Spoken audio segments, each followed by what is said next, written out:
Can you hear that crackling noise? That, my friends, is the sound of sleet hitting my car, and that is not good because that means it's about to start snowing here in a little bit, and underneath all of the snow we are going to get will be a layer of ice. And that's not fun because when you think you've got some good footing in the snow, bam, you're flat on the ground. And so it begins. Well, it is officially turned to snow now. It is not sleet, it is a full-blown snowstorm, and this is just the beginning of it. And so, one final look here from Saturday, and now tomorrow when we get up, we'll see if it's still snowing and how much we got. And here's my favorite tree to photograph during the winter. Yesterday we took a look at it and it had no snow on it whatsoever, and now it's got some snow on its branches once again. And here is a look at the current situation after about, maybe 5 or 6 inches of snow. Look at that deck up there. Holy cow. That is absolutely filled with snow. And look at the very top. These are places that don't get shoveled off. Look at that deck too. Oh my goodness. Just, you can't even see the patio doors. It's so filled with snow up there. Wow. And here's the condition of the parking lot.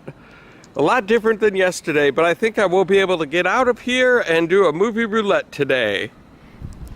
But the thing is, this storm was supposed to be like a foot of snow, and everyone was supposed to be stranded. They even named the storm Taylor, like a hurricane. I don't get how they name storms these days for Minnesota for winter storms that come through. I understand for hurricanes they cause billions of dollars worth of damage, but for Minnesota to get 5 or 6 inches of snow, that's like routine. It doesn't need a name. It's like, okay, hang on you guys.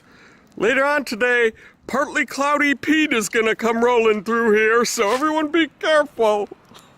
And for people who watched my video last week in regards to respect, update on this truck situation. It's still moved over into spot number 2, so away from my spot, but I had a neighbor ask me yesterday if this was my truck. I said no. I sent a note for them to move it. Well, they moved it into her spot, so this isn't their spot either. I'm no longer gonna feel sorry for this person if they get towed, because they have no respect. Well, hello there, and welcome to another beautiful day for a movie roulette here on Tommy Travels the Second. And here we are at my movie theater, Regal Egan Cinema 16. And today we are gonna see the Mdea Family Funeral. Other than what I can tell from the title, that it's centered around a funeral, that's the only thing I know about it. But it's on at the time that I want to see a movie, so that's what Movie Roulette is all about. And so we're going to find out here how good or bad this movie is. And if you are brand new to this channel, go ahead and hit subscribe so you don't miss out on a thing. This should be fun, you guys, so come on with me. Let's go see what there is to see.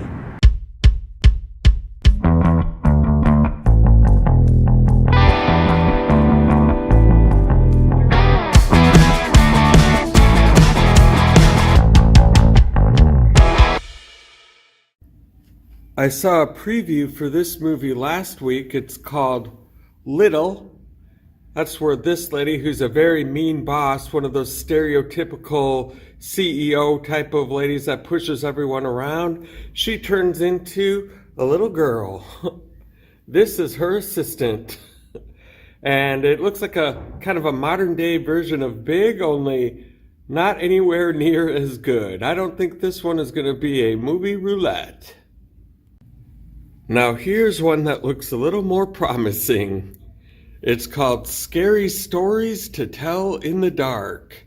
And you don't see too many movies come out that are a collection of stories anymore, but I like them because if one isn't very good, there's another one that could be really awesome and well worth the price of admission. And this guy looks a little scary with that bird on his head. Pretty bird.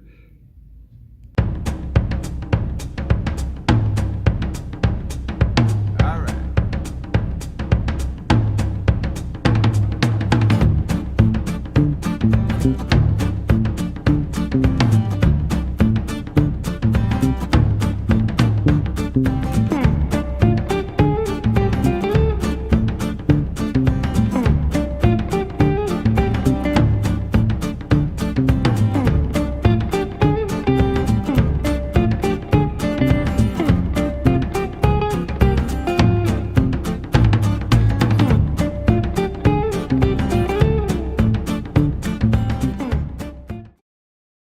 And so today's movie that I went and saw was A Mdea Family Funeral.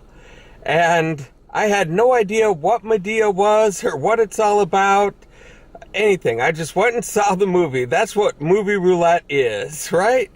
And so if you're not familiar with Madea, that character, I'm about to fill you in on what that is all about.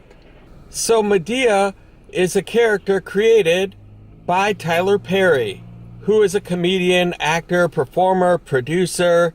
He produces all of these Madea movies.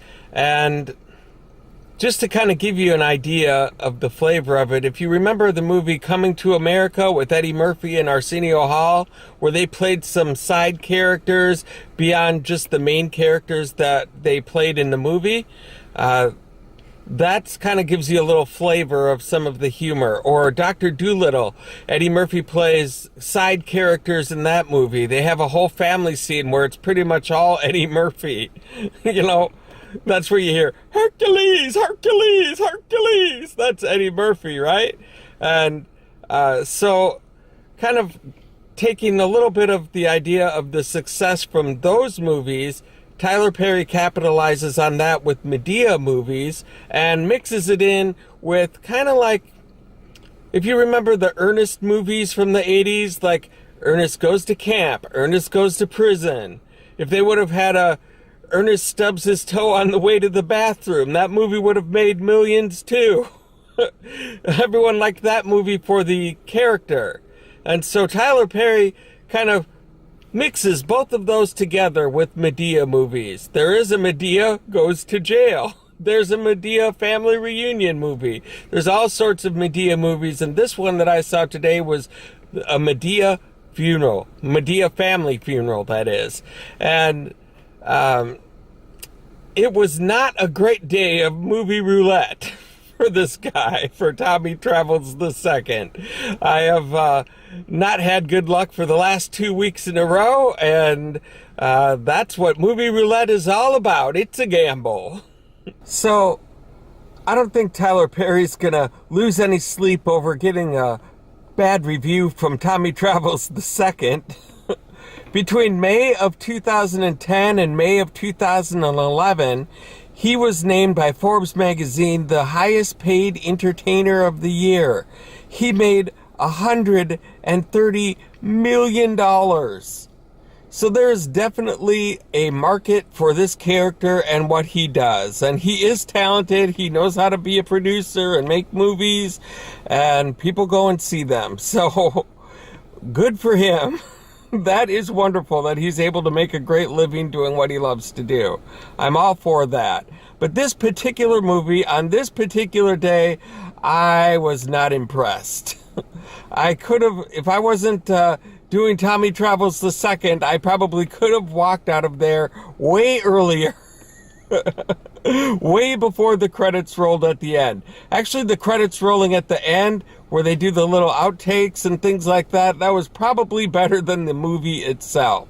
And so part of the reason for that is that the side characters take over the whole movie. And it shouldn't really be like that. Like in Coming to America, the funny little side characters were just a little bit of comic relief, and then the rest of the movie had the heart and the drama parts and things like that. So with this movie, the side characters are basically, they take over the whole movie, and it takes away from you caring about all the other dramatic parts of the movie that you're supposed to care about, because they don't set up those things well enough because they're trying to make jokes.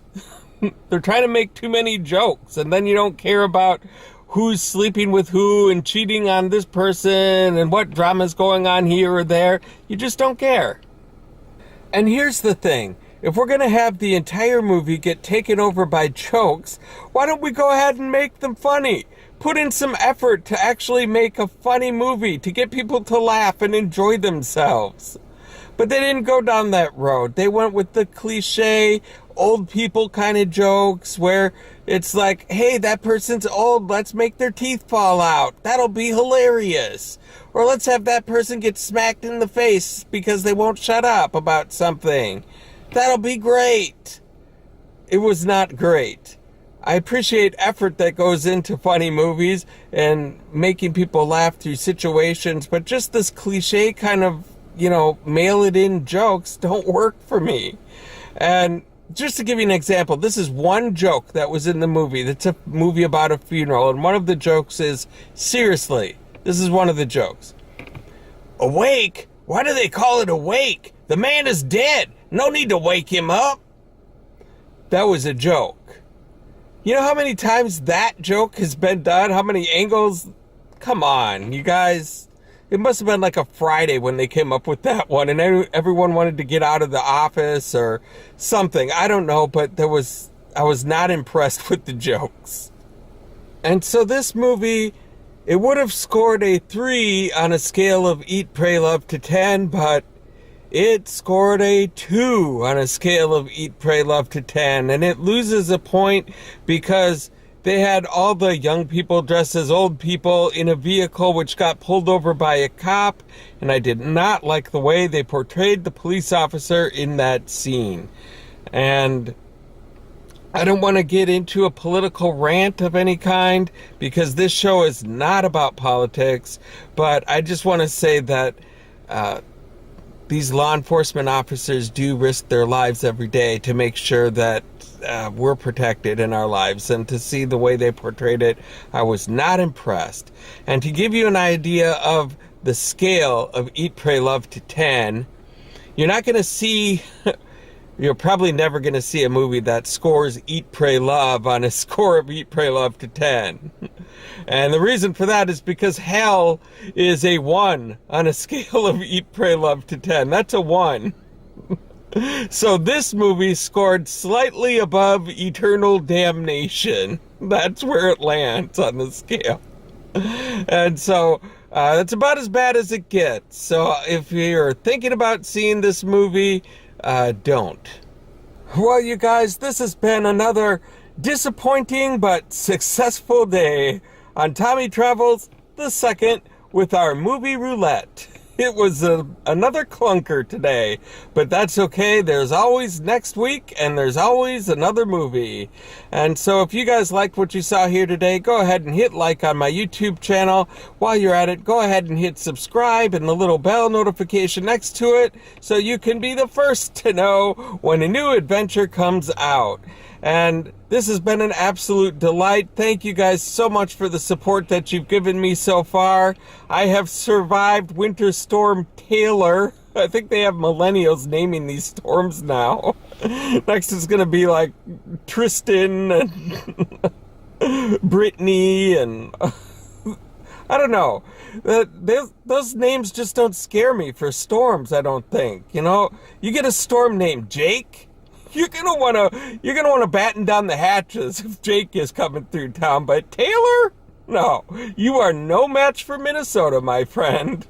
And you guys, thank you so much again, and I hope to catch you on the flip side.